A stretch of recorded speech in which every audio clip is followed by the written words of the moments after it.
The charred husks of 1,000 alien warships drifted in the void above Earth, mute testament to the folly of the Jem'Hadar's laughter.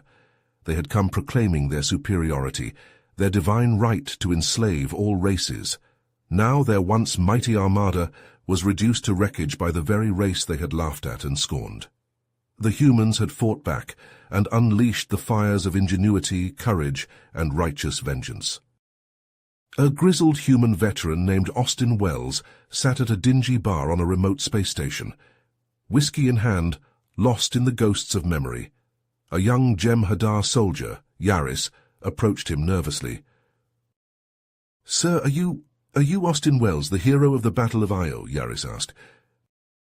Austin looked up, his scarred visage and piercing eyes taking in the alien youth. He nodded gruffly. "I am. What's it to you, kid? Come to gloat over your species' folly?" "No, sir," Yaris said quickly. "I want to know the truth, the real story of how your race, once laughed at by mine, brought us to our knees. Will you tell me?" Austin stared at Yaris for a long moment, then shrugged and gestured to the stool beside him.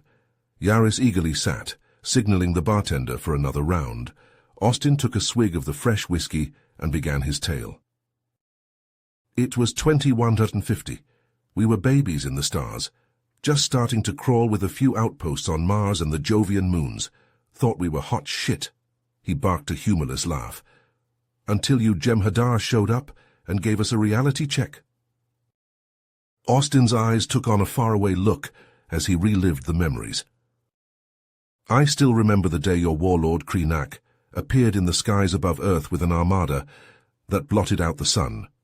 His face on every screen, laughing as he enumerated our primitive ways and laid out our future as slaves to the glorious Jem'Hadar dominion, crowing that it was the natural order for superior races to subjugate the weak, that we should be grateful for the chance to serve our betters." Austin's fist tightened around his glass as old anger resurged. "But we humans, we don't take too kindly to threats and bullies. Kreenak wanted submission and gratitude, but he woke a sleeping giant instead. He laughed at us, and in so doing sealed your race's fate." Austin turned to fully face Yaris, his gaze hard and unflinching. "We fought back with a fury, and clever tactics your kind couldn't begin to grasp. What I'm about to tell you is the story of how we burned your fleets, your worlds, your arrogant superiority, until all that was left of the Jem'Hadar was ashes and regret. It's the story of how a race of primitives you once laughed at taught you the true meaning of power, kid. So listen well." He raised his glass in a mock toast. "To the last war the Jem'Hadar ever started, to the might of humanity, the indomitable spirit you woke to your own ruin, to your fleets burning in the void and the laughter that died in your throats." Austin tossed back the whiskey, relishing the burn.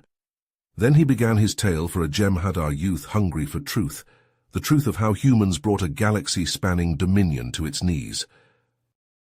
It started, like most disasters, with a choice born of arrogance, the choice to laugh at humanity's strength rather than respect it.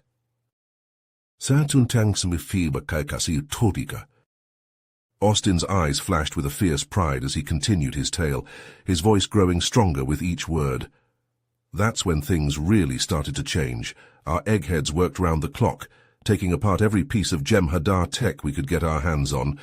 Plasma rifles, power cores, you name it. They figured out how it all worked, and then they made it better."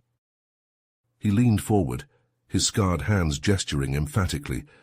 "I remember this one raid on a Jem'Hadar supply depot just outside of what used to be Houston. It was a tough nut to crack, but we had to have those weapons. So we came up with a plan." Austin grinned, a fierce, feral thing. "We created a diversion, made them think we were hitting a different target. Then, while they were scrambling, we snuck in quiet-like, took out the guards one by one, and then we cracked open those crates and, let me tell you, it was like Christmas morning." He sat back, satisfaction etched on his weathered face. "With those plasma rifles and power cores, we finally had a fighting chance.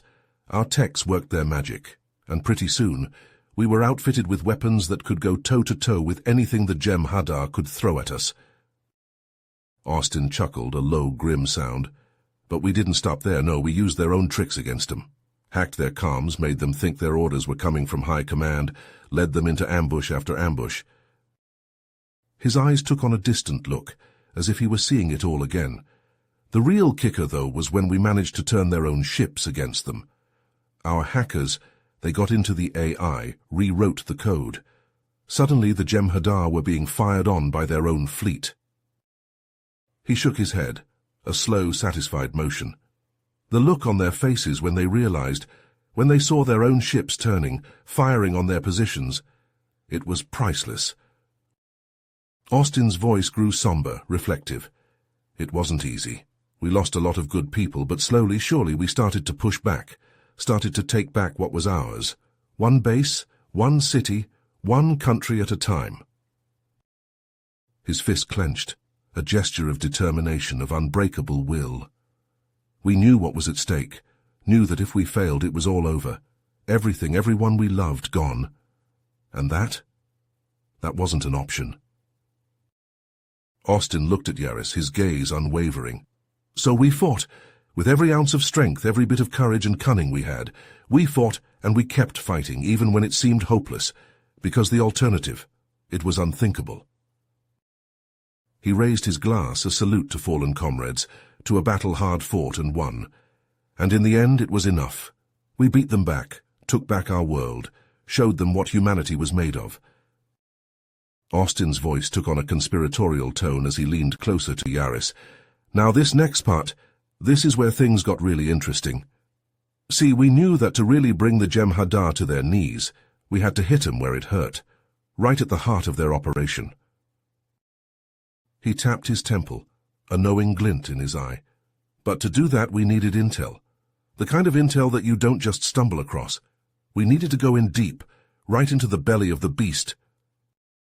Austin paused, taking a slow sip of his whiskey, letting the anticipation build. That's where I came in. I led a team, a small group of the best damn operatives you've ever seen. Our mission, to infiltrate a Jem'Hadar battlecruiser and hack into their central database. He chuckled, a low, grim sound. It was a suicide mission, really. The odds were stacked against us, but we knew what was at stake. We knew that this was our chance to turn the tide. Austin's eyes took on a faraway look as he recalled the mission.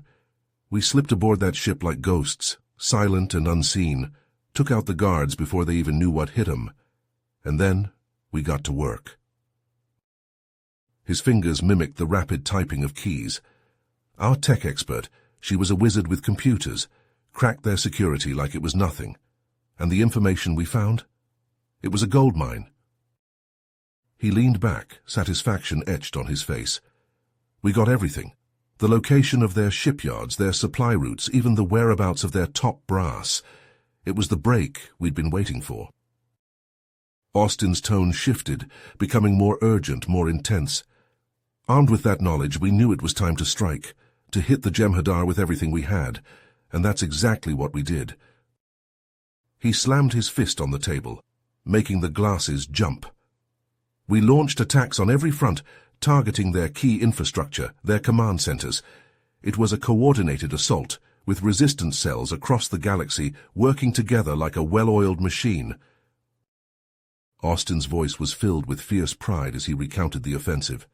We came at them hard and fast, using every trick we'd learned. Every bit of their own tech we'd turned against them. They never saw it coming. He laughed, a sharp, triumphant bark.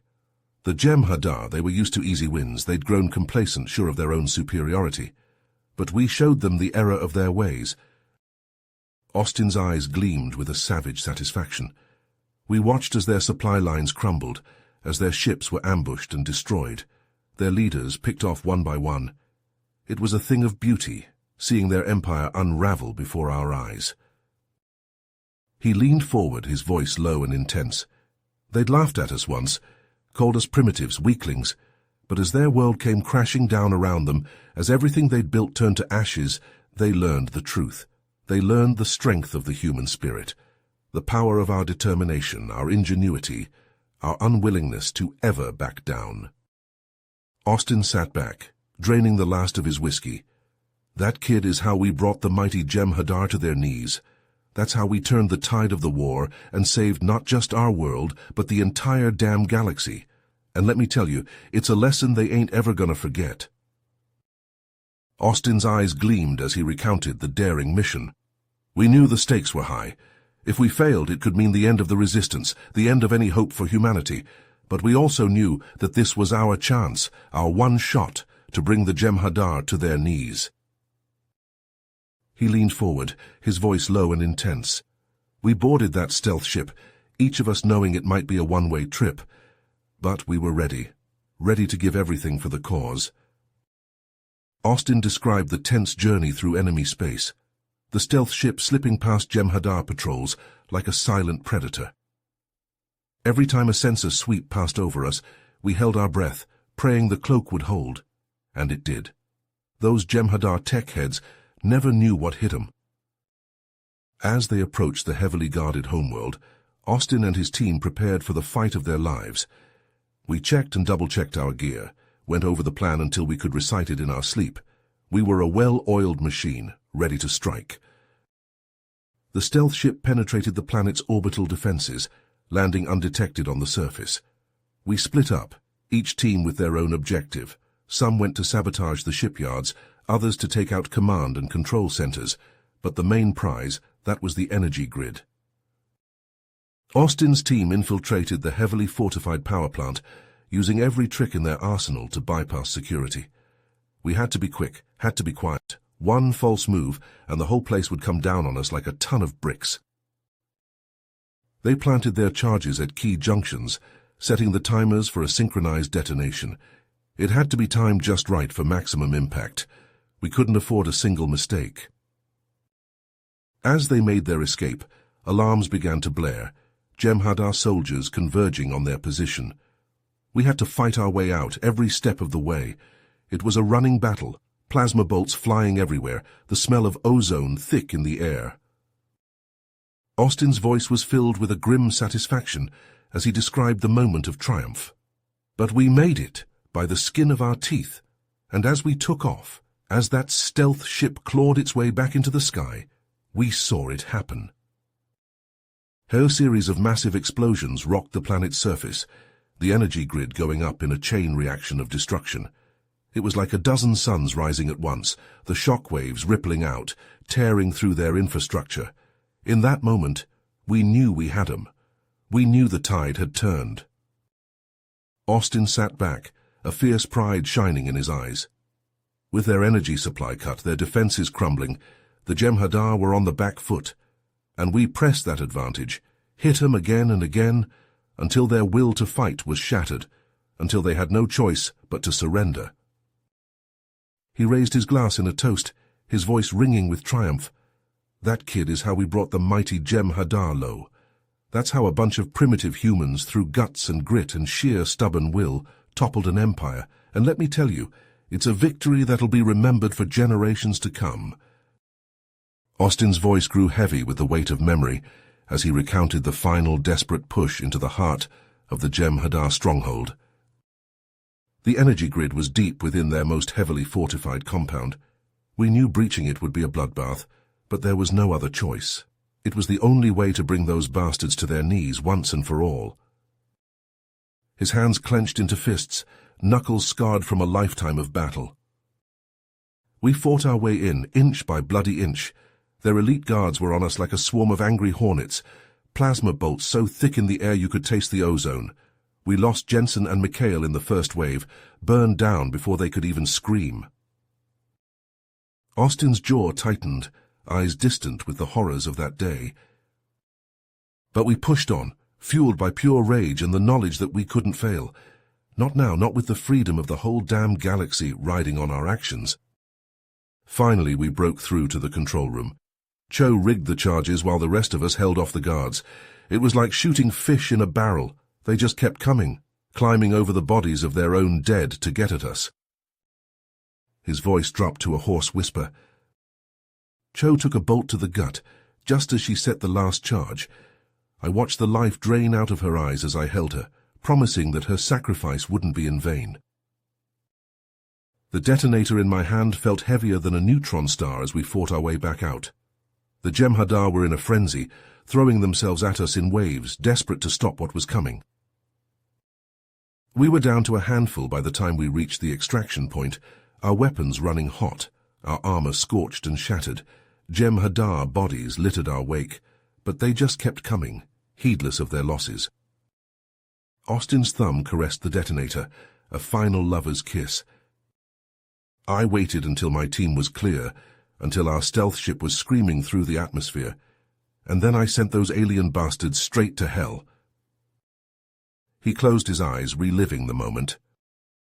The ground bucked like a wild beast as the charges went off, the shockwaves slamming into us, even as we rode the edge of space. The sky bled orange as the grid ruptured, the chain reaction tearing across the planet's surface like the wrath of an angry god.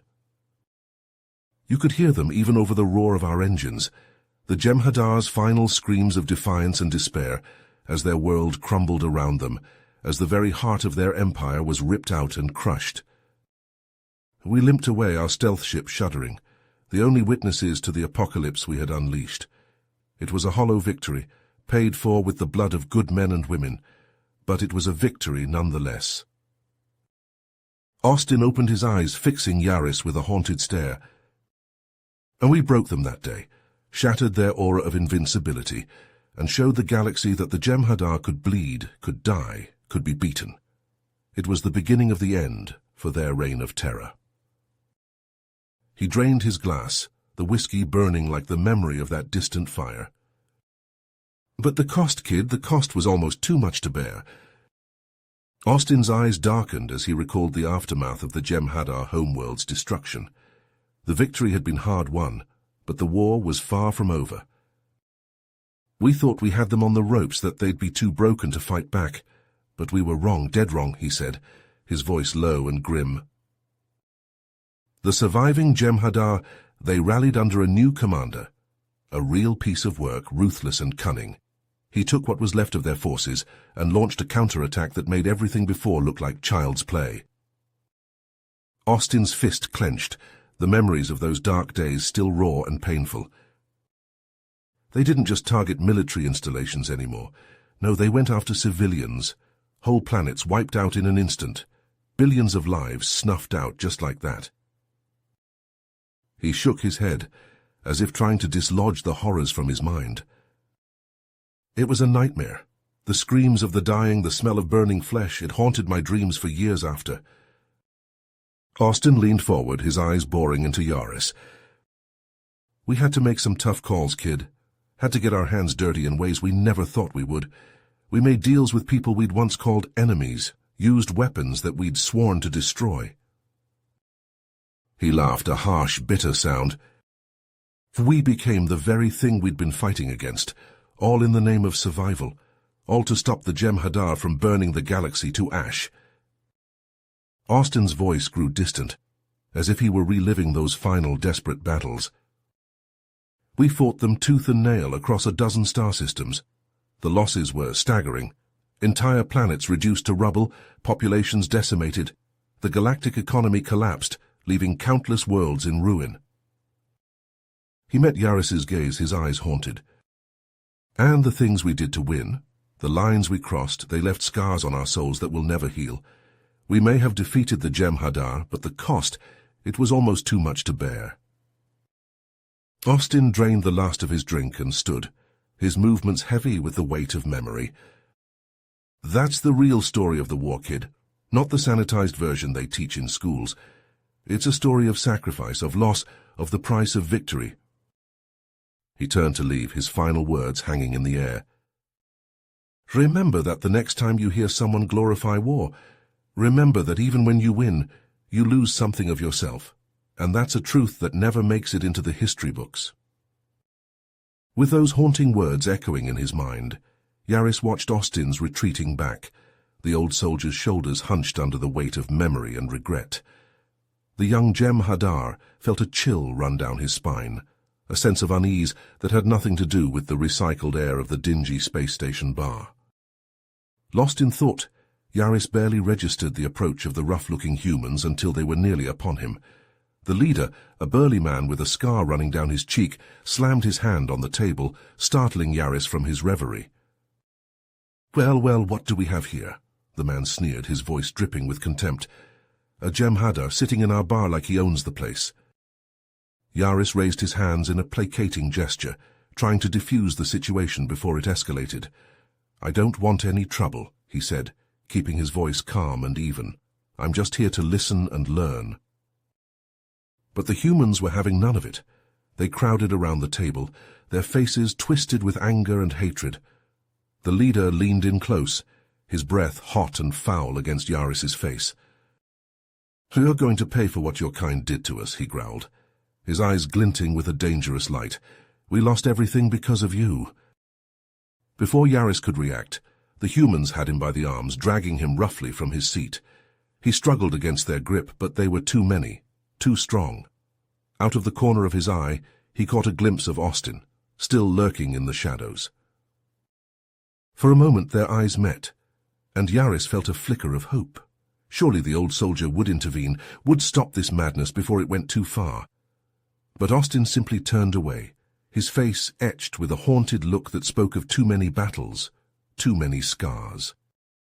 As the humans hauled him out of the bar and into the grimy alleyway beyond, Yaris felt a sudden, sickening realization wash over him.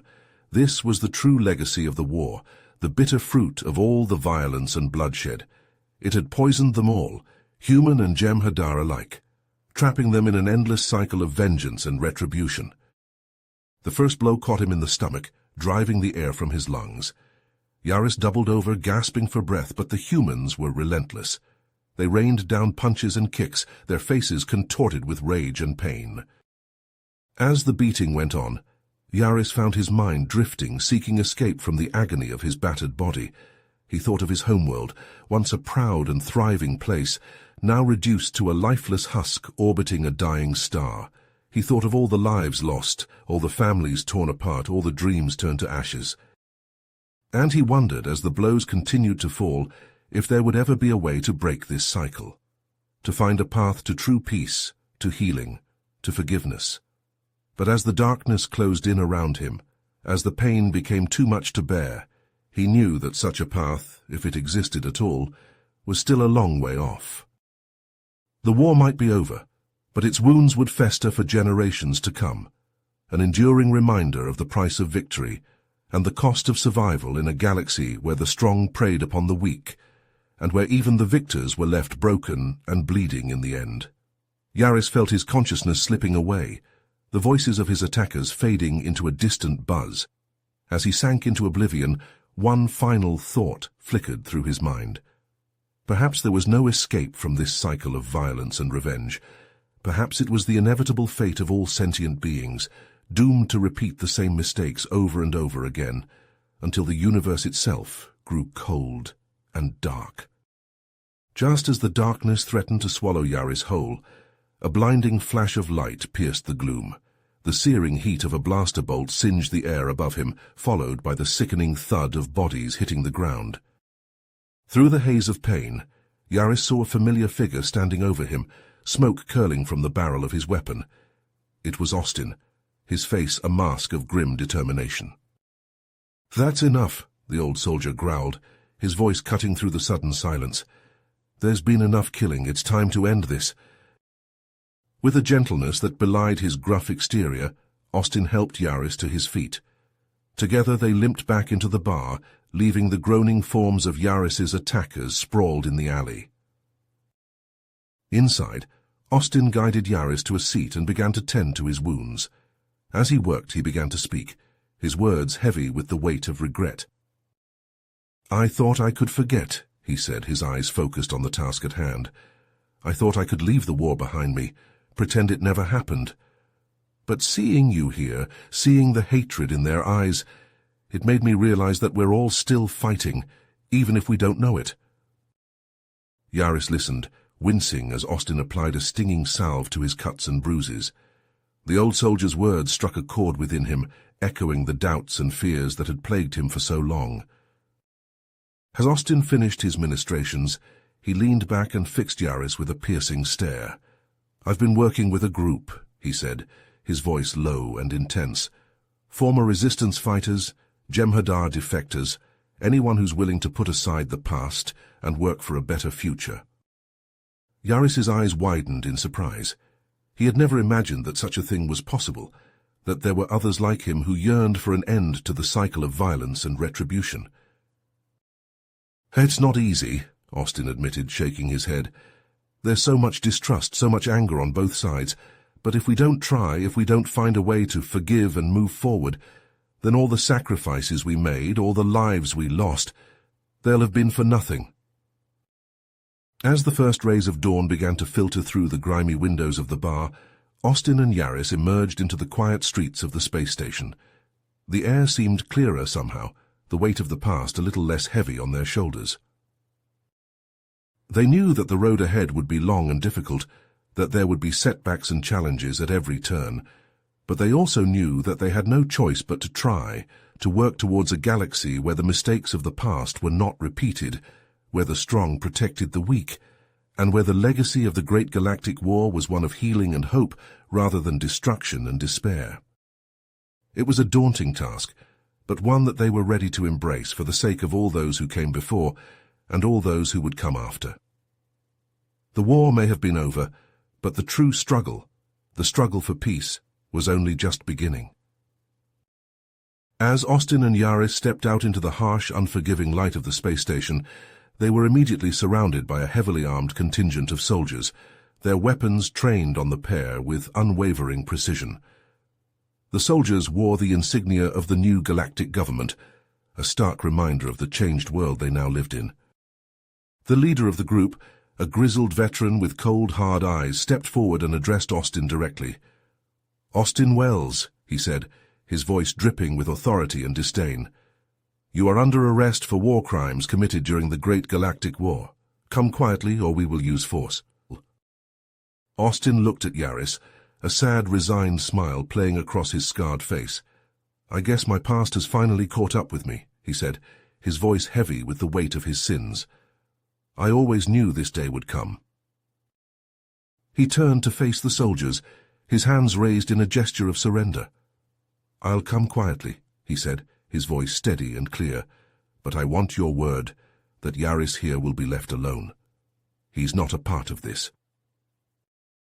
The leader of the soldiers nodded curtly, his eyes never leaving Austin's face. "Very well," he said. "Your companion will not be harmed." With that, Austin was quickly and efficiently cuffed, his hands bound behind his back as he was led away by the soldiers. Yaris could only watch helplessly as his newfound friend and mentor was taken from him, a sense of despair and hopelessness washing over him like a tidal wave. In the days that followed, Yaris learned the truth about Austin's role in the war. He had been a hero to some, a symbol of humanity's resilience and strength in the face of overwhelming odds.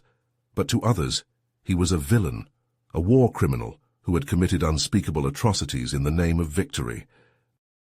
To the new galactic government, Austin represented the old ways, a reminder of the darkness and brutality that had consumed the galaxy during the war.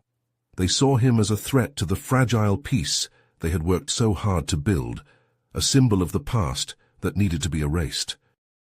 Austin's trial was swift and merciless, a mere formality in the eyes of the new regime.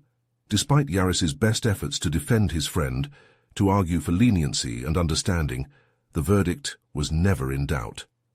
Austin was sentenced to life imprisonment on a remote penal colony, a forgotten corner of the galaxy, where he would spend the rest of his days in isolation and despair. For Yaris, the loss of Austin was a crushing blow. He had come to rely on the old soldier's wisdom and guidance, his unwavering commitment to the cause of peace and reconciliation. Without him, Yaris felt lost and alone, adrift in a galaxy that seemed more fractured and divided than ever before. But he knew that he could not give up, that he had to carry on the work that he and Austin had started. And so Yaris set out to build bridges between the shattered remnants of the galaxy, to forge new alliances and find common ground where none seemed to exist. It was a daunting task, a seemingly impossible dream in a universe still reeling from the horrors of war. But Yaris was determined to see it through, to honor the sacrifices that had been made and to build a better future for all. As he sat in a dingy bar on some backwater planet, nursing a drink and lost in thought, Yaris couldn't help but wonder if it had all been worth it. The galaxy may have been free from the tyranny of the Jem'Hadar, but at what cost? The scars of the war ran deep, and the wounds of the past seemed to fester and grow with each passing day. The war had left them all broken and betrayed, haunted by the ghosts of the past and uncertain of the future. True peace, it seemed, might never be possible. The ideals that Austin and so many others had fought and died for nothing more than a distant dream. You have reached the end of the story. If you enjoyed this story and want to support us, please leave a like and subscribe to our channel, and for every comment that says 88, I will heart every single one of them. Thank you for your time.